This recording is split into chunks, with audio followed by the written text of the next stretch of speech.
The phone conversation between fantasy veterans Bob Harris and Matt Waldman is a quick and dirty rundown of players, units, or teams from Sunday's games. Feel it or fuck it is our instant verdict on the fantasy value of a player or situation, not the ability, effort, or character of the player. This is just how two old-timers in this industry talk when they got a lot to cover in a little time.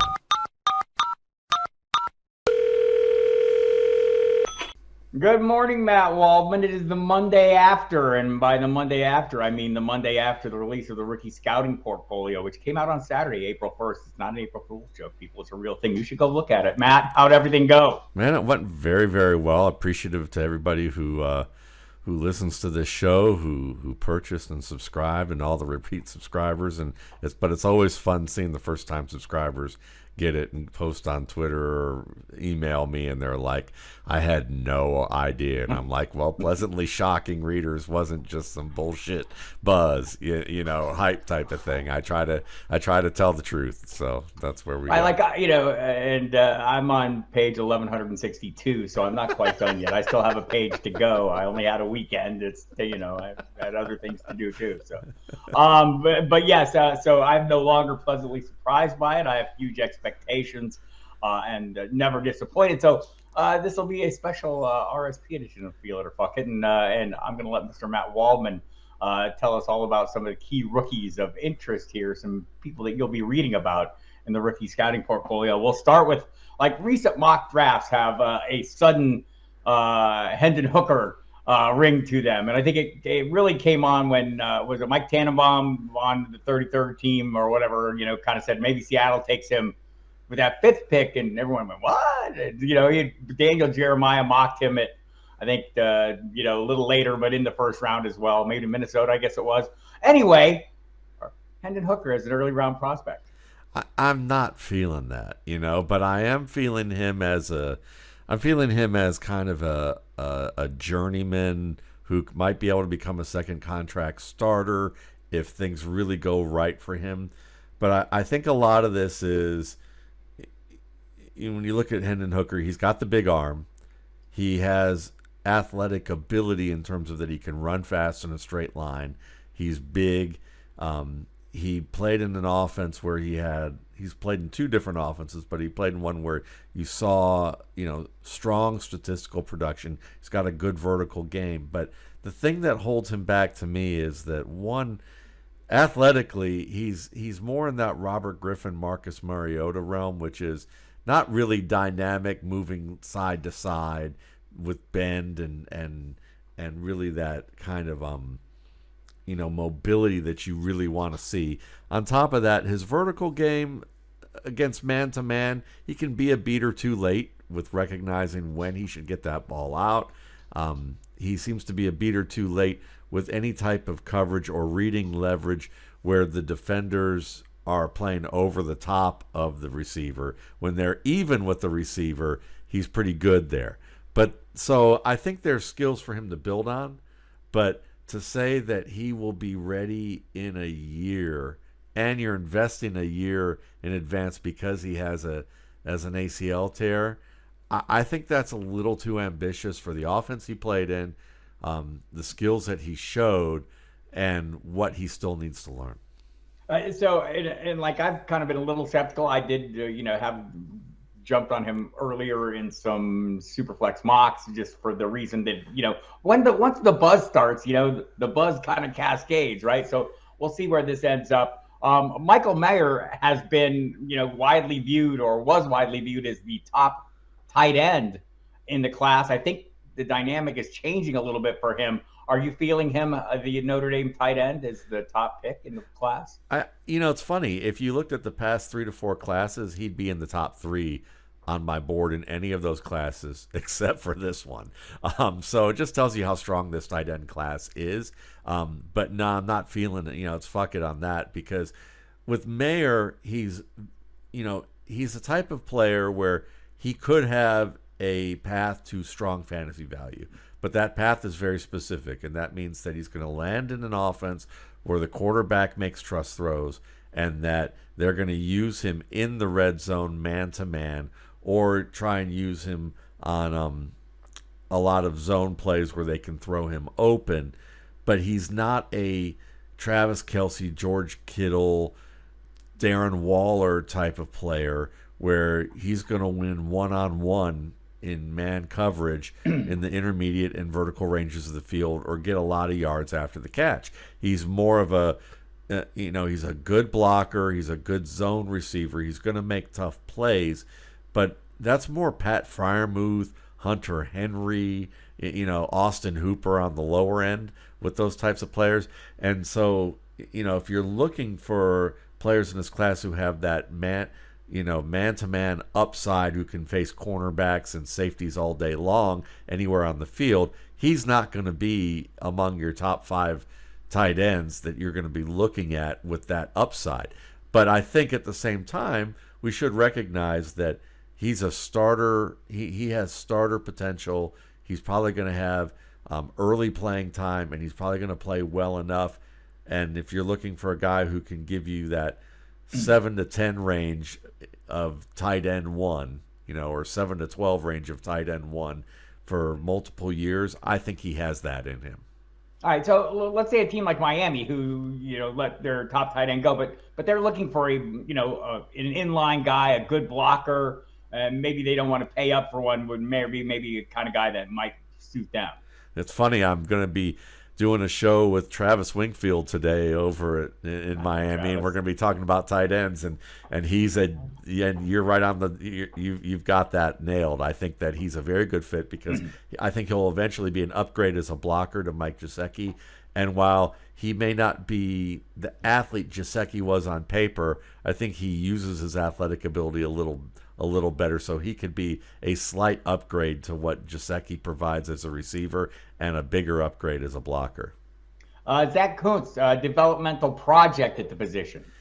He is. I'm feeling that only if the analytics hype on him doesn't go too far. If it starts to have that cascade effect with Hooker, at quarterback, where people are rating him, if Zach Kuntz winds his way up being like a first, second, or even a third round guy, I would probably be suspect of that just because his hands are rough. Like he'll make all the good plays that you want to see with good technique, but it's bookended by just lapses, not like focus drops, just like his hands aren't in the right position. He claps onto the ball. He makes drops that you really don't need to see. And while he has these great athletic capabilities, I mean, when you look at his metrics, the thing that's exciting about him is that if you look at a player like Andre Iosivas, the wide receiver out of Princeton, who many are comparing to Princeton, to Chris Watson, or not Chris Watson, the Watson kid out of Christian Watson, athletically. Kuntz has him beat in almost every category, and he's 50 pounds heavier. So, and 3 to 4 inches taller. So it's amazing, but it just doesn't show up on the field as a route runner just yet. But I see where the upside is. So if you can get him in the fourth to 7th rounds, and a team takes a chance there and gives him a couple of years, maybe you can get the hands together. So I'm definitely feeling him as a project. Right. So just, in general, this tight end class, how many starting caliber tight ends do you see in this class? I have 8 right now who I feel like are, I think that's how many I'm looking at here. Yeah, there's really 7. Let's see. Let me make sure I'm looking at the right thing here. I'm going to look it up. There's 8. There's probably 8 that I think can really be good starters, and there may be even another 4 to 5 who could eventually get there and be like, at least what Isaiah Likely did last year that people think he's going to build on, where you get that guy who's situational, and with the right team, you're like, he's not an all-around player, but he's going to get me 800 yards receiving 2 to 3 times during his career. The TLDR on this is yes. There's a lot of tight ends in this draft class. Let's jump ahead. Jonathan Mingo, a future starter, the Ole Miss wide receiver. Yeah, I think this wide receiver class is wacky. So it is. So I think in my 8 to 16 range, there's a lot of players in that range who could be better than the guys in the top 8 if they get their stuff together. But a lot of them are going to have landmines under their feet, and their careers, I think, are going to blow up in a bad way if they can't get it addressed. But one of those guys who's in that 8 to 12 tier who I'm looking at and going, well, he might not be rated as highly as, say, a Quentin Johnston. But if Quentin Johnston doesn't get his shit together in terms of catching the football, I think Jonathan Mingo could be that guy standing in the empty field that the mines kind of blew up without a scratch on him. What I like about him is that he runs his routes at full speed. You don't see that often with young prospects. So he's very good at attacking with the routes that he knows. He has potential to be able to run all the routes that you want to see from a receiver, and doing it with good size. He uses his length well. He's going to run through you. He's going to be able to run around you a fair bit. There's a chance that you can look at him and say his upside is a mix between A.J. Brown and Anquan Boldin. Ooh, you said Anquan Boldin. I got excited. Josh Downs, the Tar Heel.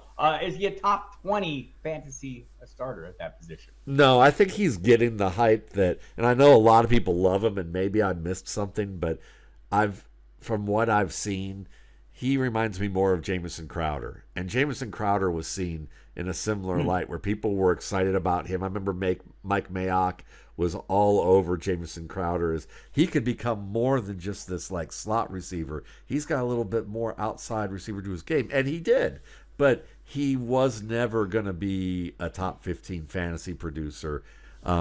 Just not that dynamic. And I look at Josh Downs, and I think he's like he's the North Carolina Tar Heels version of the Duke Blue Devil, Jamison Crowder, which in my household means that he's automatically better, thanks to Mrs. RSP, who's a big Tar Heels fan. But, to me, it's tomato. She's in her office right now, so she can't hear me talking smack. But I'm sure that her radar will go off if I'm talking something about Tar Heels right now. All right, let's move on. Let's look at the 49ers, the Charlotte 49ers. Grant DuBose, is this guy a sleeper? Is it we see all these players, some of these guys we've mentioned, that they just seem to be gaining a little run as we head into the draft that's going to maybe propel them a little higher. Is DuBose one of those guys we might start hearing more about? We might. I don't think he has the speed that's going to excite a lot of people. He's at 4.5, 4.57, which isn't really, people are looking for 4.4 at a minimum. But they're looking for 4.4 for like primary receivers. If you can run under 4.6 and be a flanker in this league, and you've got good quickness and good acceleration to get on top of players early, he's got starter level acceleration, good change of direction. He's strong, really reliable as a pass catcher, and he really runs routes reasonably well. He almost came out for the draft last year. I think DuBose is one of those guys that also in that second tier who could wind up surviving the whole apocalypse of types of catching. I just startled my dog below me, but he'll deal with it. He's someone that clap catches himself, so we gotta work on that. All right, Keilahn Harris. While we're in the small school world, Oklahoma Baptist University running back, is he a real sleeper? I think he is because he has terrific body control to adjust to the football. He dominated the Tropical Bowl, which again, he's not facing Senior Bowl level prospects, but he's still getting a little bit of a jump in competition, facing players that shows that the athletic ability is there. And that's the biggest question is does the athletic ability enough for him to span that gap to get to the NFL? When you're playing at Oklahoma Baptist, it's hard to really gauge that all the time. But he's seems to be a smart route runner, good release skills, quick feet, efficient, being able to move the ball downfield. Not a big fella. More of a slot receiver. But I think he's more, if his athletic ability hits the way that we think it could and the way he catches the ball, maybe he could be the version of player that people are imagining when they see Josh Downs right now. Yeah, but we'll see. Yeah, that's a tough one to say. Obviously, I have Josh Downs rated over him because Josh Downs is more proven in terms of what he can do against NFL caliber athletes. Louisville's Tiyon Evans coming out early. Is he overlooked because of that?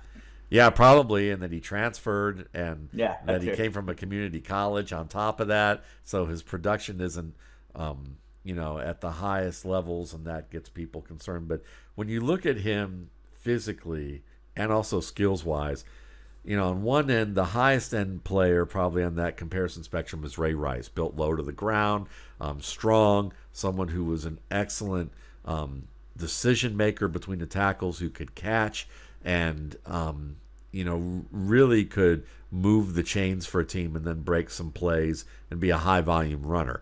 And then there's a guy similar in that respect, but just couldn't catch the ball as well, in Travis Henry. If you remember Travis Henry back in the day, and I know you do. So you and I were, looking at that type of a player. Well, Tiyon Evans, to me, physically is in between those two guys. I think he's a little more explosive than Travis Henry was, more on the level of Ray Rice, maybe a little bigger than both those guys, has some potential to catch the football well, good footwork. He's just one of those players that he probably transferred away from Tennessee at the wrong time, and Tennessee, in that offense that they had last year, but still, breakaway ability, can run for tough yardage. I think that over the course of time, he has the potential to develop into a lead back, and I just don't hear many people talk about him. I hear a lot of people talking about Sean Tucker. It's not all good. Is he better than DuBose?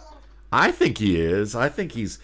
His explosion is so notable when you watch him accelerate to full speed. I don't know if there's another player in this class whose acceleration to that second gear is as notable as his. And I know that there's guys who are quicker, faster on tape, but at the combine and things like that. But from what I saw on tape, the way he did that was kind of breathtaking. And he's a good cutback runner. He seems to have a good idea of when to bounce plays outside.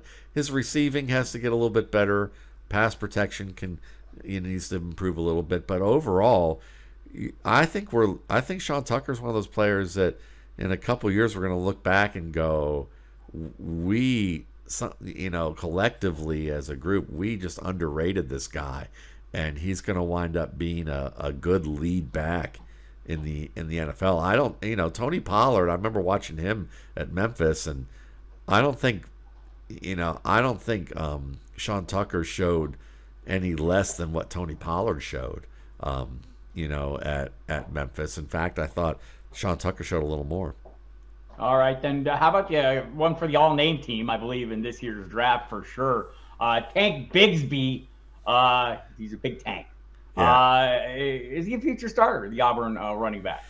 I think there's a chance that can happen, but I feel like the buzz on him is a little bigger than it should be. I wanted to like Tank Bigsby a lot. Maybe it is because of the name, but he certainly can run a variety of blocking schemes. They use him on a lot of gap plays to work outside on the perimeter. He's improved his speed and his explosion, but he gets a little impatient when things don't work out well based on, maybe the opposing team is able to fill gaps well and to contain the play, and he starts trying to bounce everything outside that he shouldn't.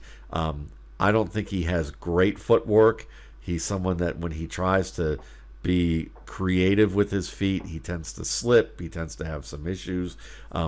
I see him more as a Darrell Williams type of back and roll, not in terms of what they do.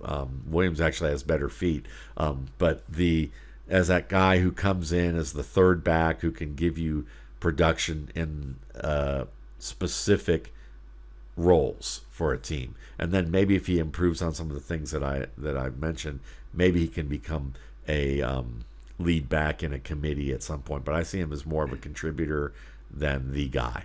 while we're on the great name train here, Stetson Bennett, the Georgia quarterback. He's done some junior college time, right? He's done his community college work, huh? Where's he at? Yeah, he's a Cinderella story, obviously. Starts at Georgia, leaves Georgia, comes back to Georgia and winds up winning 2 national championships. And when you watch him, you think, oh, he's just like all these other Georgia quarterbacks. Jake Fromm, Eric Zier, all the guys from the I know a long time ago, guys from the past who are just kind of average in size. They don't have big arms. They're savvy, but maybe not quite good enough to be starters in the NFL. And he could very well be that guy, but his arm is stronger than people think. He has the quickness and acceleration of a slot receiver. He's someone that really has a good feel for being able to throw the ball down the field. He moves well in the pocket. They're just little things and tweaks in terms of different coverage types that he sometimes has errors with. But I think in a couple of years we're going to be looking at him and thinking, wow, that's there were some better prospects in terms of physically they've matched that robo quarterback aesthetic that the NFL is looking for, and go, we'll add the water, and the water is intuitive ability, quick, confidence and identification to action, quick processing. We'll give them time to season for them to do that, and that never happens. Stetson Bennett has that stuff. What he doesn't have is the size that's going to give him the early draft capital. So I like him as a sleeper, and if I'm looking at quarterbacks after the top 3, which to me are that combination of the obvious 3, Richardson, Stroud and Bryce Young. To me, I just wait until you know where your ADP is at. If you want to take a chance on a quarterback to sit on for a few years and know that it's a low-end investment with low risk, Stetson Bennett to me is that guy. Size matters. Will Levis thinks he's got you beat. I don't know. So did Brady Quinn. All right. Fair enough. Fair point. So that being the case, Dorian Thompson-Robinson, I'll call him DTR. It's easier for me to say one thing instead of 3. The UCLA Bruins quarterback, is he more appealing than Will Levis? But see, as someone who articulates, I think DTR isn't that much different than, well, maybe it is. But, I'd rather, you can't slur that name. But I do like him more than I can Richardson. Name. Hey, look, if we go back behind you and have a couple, we could probably be slurring a lot of names. But I would say that Dorian Thompson-Robinson, he's better in loose pockets than he is in tight pockets right now. There's a lot about his game that reminds me of Lamar Jackson in the sense that he does a good job in the middle of the field throwing the football. I think he has a stronger arm than Lamar Jackson. I don't think that he moves around the pocket as well as Lamar Jackson and sees the field as well just yet. But there's promise in him to do that. He's a type of player, though, that because of his athletic ability and the playmaking that's going to happen is once he starts to develop and gets an opportunity to play on, in relief of somebody due to an injury or whatever, you're going to have people clamoring for him to be the starter because he's going to make these creative plays, only to realize that, maybe in that limited time is where he looks his best, and when defenses get a chance to really kind of hone in on his weaknesses, he's not going to be able to overcome them as well. But I think he can be a good backup in this league who can give you some compelling starts, and when there's good matchups against defenses that aren't able to pin him down in certain areas where his flaws are, he can play winning football. That's fantastic stuff. You'll get more of this stuff, people, if you get the rookie scouting portfolio. I'm feeling like I have one more page to go. Probably the best page of them all. They're all great pages. You should go check that out. Matt, tell them how to buy it. Yep, mattwaldman.com, $21.95. You'll create a login and a password, and you will then be able to download it from there. You'll get the post draft. I'll email you when it's ready. I'll also email you a newsletter up to. Yeah, everybody loves the post draft, man. And it's so funny. The post draft's what everybody loves first, because you get the cheat sheet with the tiers and this whole X value of where to get these guys based on difference between my rankings and that. just to be clear, though, I mean, like if you're like me and you're watching football, NFL football during the season, and you don't have time to study these players and you want to be familiar with them heading into the draft, there's no better way to get ahead of that curve or to at least make up that ground than the full RSP. There is more information there than you will be able to shake your small sticks at, and you'll enjoy doing it while you do it. I've learned a lot every year. This is how I catch up. Like, you know, this is part of my job is knowing what the rookies are. This is how I get there. The rookie scouting portfolio, I could not recommend it more highly, any more than I can more highly recommend Matt Waldman. So let's go do some real work. Next week we'll come back, maybe have some more things. I have some topics at hand, but there was nothing really newsy driving the things today. So good to look at these rookies and get a feel for that. Yeah, and I am feeling it. The RSP, you will too, people. Well, I appreciate it. Love you. Goodbye. See you. Love you. Bye.